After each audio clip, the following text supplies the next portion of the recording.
Yes, ni taarifa ni kweli kwamba bodi ya ligi wametoa ratiba ya mchezo wa Yanga na Simba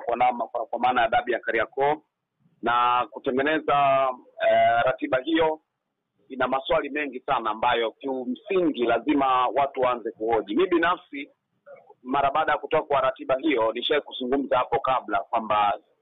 bodi ya ligi wana jukumu moja la kulifanya, na jukumu lao ni moja, linatoka na kile kitu ambacho walikiahidi wakati wanasitisha au kuahirisha mchezo wa dabi ya Kariakoo. Kwa upande wa bodi ya ligi wao walisema kwamba naenda kwenye uchunguzi, kwa maana ya kwamba kusimamishwa kwa mchezo wa dabi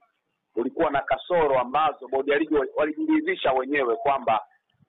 ni mambo ambayo wanatakiwa wasimamishe mchezo ule. Na ukiangalia kwenye